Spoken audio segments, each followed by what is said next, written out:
കണ്ണുനീർ നിറഞ്ഞ അവളുടെ മിഴികളിൽ ഇപ്പോൾ സന്തോഷത്തിൻ്റെ തെളിച്ചുണ്ടായിരുന്നു. അവൻ അവളുടെ നെറ്റിയിൽ ഉമ്മ വെച്ചു. ശേഷം ഇരു കണ്ണിലും, പിന്നെ തൊടുത്ത അവളുടെ കവിളുകളിലും. അവസാനം അവൻ്റെ കണ്ണെത്തിയത് അവളുടെ ചുണ്ടിലാണ്. അവളുടെ മൃദുലമായ ചുണ്ടിനെ ലാളിക്കാൻ അവൻ്റെ ചുണ്ട് ആഗ്രഹിച്ചു. അത് മെല്ലെ അവളുടെ ചുണ്ടിന് നേരെ വന്നു. അവൻ്റെ ശ്വാസം അവളുടെ മുഖത്തടിക്കുന്നുണ്ടായിരുന്നു.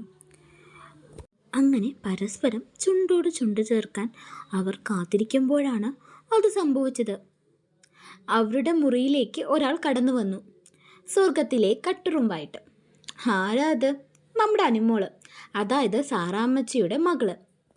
അവള് പെട്ടെന്ന് ആവണിയും ഡേവിഡും നിൽക്കുന്ന ആ കാഴ്ച കണ്ട് ഞെട്ടി. അവളെ കണ്ടതും ആവണിയുടെ മുഖത്ത് പരിഭ്രമവും ചമ്മലും ഒക്കെ നിറഞ്ഞ് ആകെ വല്ലാണ്ടായി. കാരണം അവൾ വന്നത് അവളുടെ ഇച്ഛായിന് വേണ്ടി ആവണി ആലോചിക്കാനല്ലേ. അപ്പോൾ മറ്റൊരു പുരുഷനോടൊപ്പം ഇങ്ങനെ ഒരു കാഴ്ച കണ്ട തന്നെക്കുറിച്ച് അവൾ എന്ത് വിചാരിക്കും?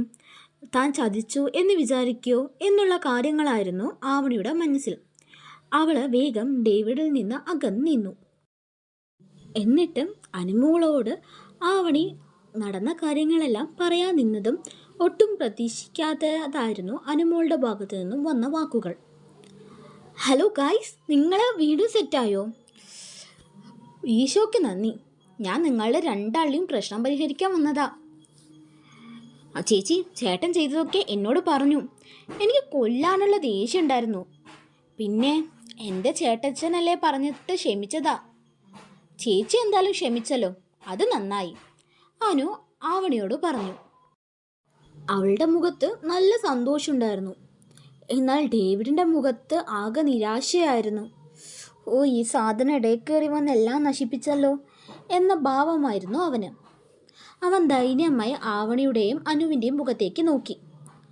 ആവണി നേരെ അനു പറഞ്ഞത് കേട്ടിട്ട് ഡേവിഡിൻ്റെ മുഖത്തേക്കാണ് നോക്കിയത്, അതായത് നമ്മുടെ സിവിൻ്റെ മുഖത്തേക്ക്.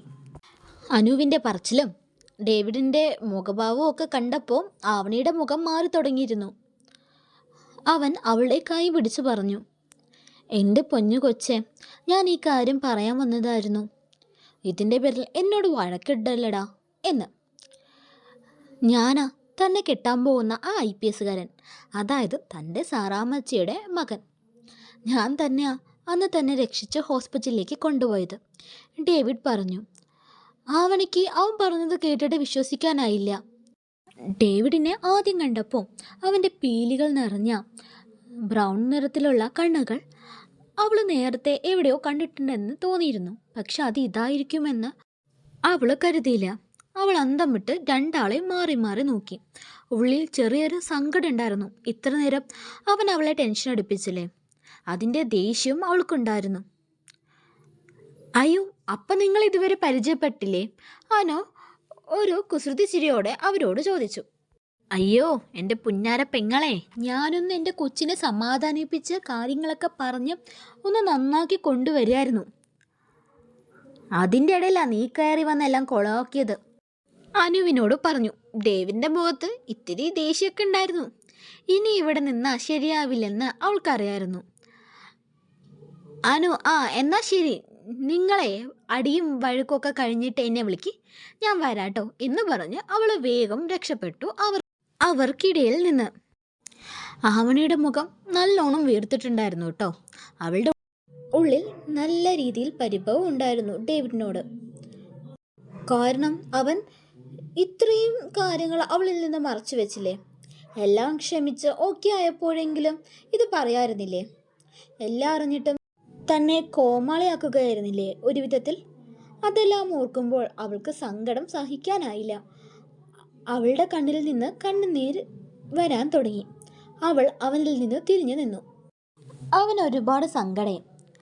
ആവണി അവൻ്റെ മുമ്പിൽ ഇങ്ങനെ വിഷമിച്ചിരിക്കുന്നത് കാണുമ്പോൾ അവൻ അവളുടെ മുമ്പിൽ മുട്ടുകുത്തിയിരുന്നു. എന്നിട്ട് അവളുടെ കൈ രണ്ടും പിടിച്ച് അവൻ്റെ കവളിൽ ചേർത്ത് പിടിച്ചിട്ട് പറഞ്ഞു, കൊച്ചെ, ഇത് ഞാൻ നിൻ്റെ അടുത്ത് പറയണ്ട എന്നൊന്നും വിചാരിച്ചതല്ല. വട്ടാക്കാനോ നിന്നെ പറ്റിക്കാനോ ഒന്നുമല്ലടോ. ഒരു സർപ്രൈസ് ചെയ്യാമെന്ന് വിചാരിച്ചു, അത്രയേ ഉള്ളൂ. നിനക്കറിയോ, ഞാൻ നിന്നെ സ്നേഹിക്കാൻ തുടങ്ങിയിട്ട് ഏകദേശം 3 വർഷത്തോളമായി. ആദ്യം അന്ന് ചോരയിൽ കുളിച്ച് നിന്നെ പള്ളീൻ്റെ അവിടെ നിന്ന് എനിക്ക് കിട്ടിയപ്പോൾ ശരിക്കും പേടിയായിരുന്നു. നിന്നെ എടുത്ത് കാറിൽ കൊണ്ടുവന്നപ്പോൾ നീ എൻ്റെ നെഞ്ചോട് ചേർന്ന് എന്നെ ഒന്ന് നോക്കി. അന്നെൻ്റെ ഉള്ളിലൂടെ ഒരു മിന്നൽ കടന്നുപോയി. ഹോസ്പിറ്റലിലേക്ക് നിന്നെയും കൊണ്ട് പായുമ്പോൾ എങ്ങനെയെങ്കിലും നിൻ്റെ ജീവൻ രക്ഷിച്ചാൽ മതി എന്ന ഒറ്റ ചിന്ത മാത്രമായിരുന്നു എൻ്റെ ഉള്ളിൽ. ഞാൻ ഈശോയോട് ഏറ്റവും കൂടുതൽ പ്രാർത്ഥിച്ചത് നിൻ്റെ കാര്യം മാത്രമായിരുന്നു. എന്നാൽ നീ അന്ന് എൻ്റെ ആരും അല്ലായിരുന്നു. പക്ഷേ നിൻ്റെ ദേഹത്ത് നിന്ന് പൊടിയുന്ന ഓരോ ചോരയും എൻ്റെ ഹൃദയത്തെയായിരുന്നു വേദനിപ്പിച്ചത്. അത് എന്തുകൊണ്ടാണെന്ന് എനിക്കിപ്പോഴും അറിയില്ല. അവിടെ അഡ്മിറ്റായ ശേഷം 2 ദിവസം മുഴുവൻ ഞാൻ നിൻ്റെ കൂടെ ഉണ്ടായിരുന്നു. ആ ദിവസങ്ങളിൽ നിൻ്റെ ഒരു നോട്ടത്തിന് വേണ്ടി, നീ ഒന്ന് സംസാരിക്കുന്നത് കാണാൻ വേണ്ടി ഞാൻ ഒരുപാട് ആഗ്രഹിച്ചിരുന്നു. ഏകദേശം ആ സമയത്ത് തന്നെയായിരുന്നു എൻ്റെ IPS ട്രെയിനിങ്ങിന് വേണ്ടി പോകാനുള്ള സമയവും. എന്നാൽ എനിക്ക് അതിനേക്കാൾ വലുതായിരുന്നു എന്തുകൊണ്ടോ താൻ. നീ ഓക്കെ ആയി എന്നറിഞ്ഞതിന് ശേഷം മാത്രമാണ് ഞാൻ പോയത്. പിന്നീട് അങ്ങോട്ട് നിൻ്റെ ജീവിതത്തിലെ ഓരോ സങ്കടങ്ങളിലും ഓരോ സന്തോഷങ്ങളിലും ഞാനും ഉണ്ടായിരുന്നു. നീ അറിയാതെ, നേരിട്ടോ അല്ലാതെയോ. ആ ദിവസങ്ങളിൽ ഞാൻ തിരിച്ചറിയായിരുന്നു എനിക്ക് നിന്നോടുള്ള പ്രണയം വെറും ഒരു സഹതാപത്തിൻ്റെ പേരിൽ തുടങ്ങിയതല്ലെന്ന്. അമ്മച്ചിക്കും അറിയായിരുന്നടോ എനിക്ക് തന്നോടുള്ള ഇഷ്ടം. പക്ഷെ നമ്മുടെ ഈ ഡ്രാമയുടെ കാര്യങ്ങളൊന്നും അമ്മച്ചിക്ക് അറിയില്ലായിരുന്നു. ഞാനെന്ന ഓഫീസിൽ എൻ്റെ ഐഡൻറ്റിറ്റി വെളിപ്പെടുത്തിയില്ലേ? എന്നിട്ട് താൻ പുറത്ത് വന്നപ്പോൾ അമ്മച്ചി തന്നെയും കാത്തു നിന്നില്ലേ? അന്ന് ഞാൻ കൊണ്ടാക്കിയതാ. എനിക്കറിയായിരുന്നു എല്ലാം കൂടി തന്നെ കൊണ്ട് ഹാൻഡിൽ ചെയ്യാൻ പറ്റില്ല എന്ന്. അന്ന് അമ്മച്ചി എന്നോട് നല്ലോണം ദേഷ്യപ്പെട്ടു കേട്ടോ. നല്ലോണം വഴക്ക് പറഞ്ഞു. ഇതുവരെ അമ്മച്ചി എന്നോട് അങ്ങനെയൊന്നും പറഞ്ഞിട്ടില്ല. അമ്മച്ചി അത്ര ദേഷ്യപ്പെടാൻ കാരണം എന്താണെന്നറിയോ? അമ്മച്ചിയുടെ മോളെ ഞാൻ വിഷമിപ്പിച്ചത് കൊണ്ട്. അന്ന് ഞാൻ തന്നോട് ഒരു വാക്കുപോലും മിണ്ടാതെ പോയത് എന്തുകൊണ്ടാണെന്നറിയോ? ഇനി തന്നോട് എൻ്റെ മുഴുവൻ ഐഡൻറ്റിറ്റി വെളിപ്പെടുത്തണം എന്നതുകൊണ്ടാണ്.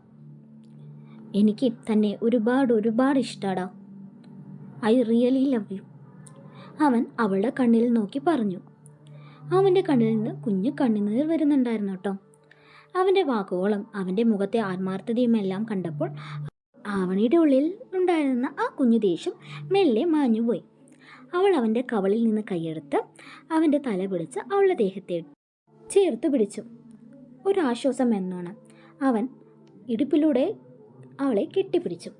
ബാക്കി എന്തെന്ന് നമുക്ക് അടുത്ത പാട്ടിൽ കാണാം കേട്ടോ. ഗൈസ്, ഇഷ്ടമായ ഒന്ന് സബ്സ്ക്രൈബ് ചെയ്യണേ. Thanks for watching.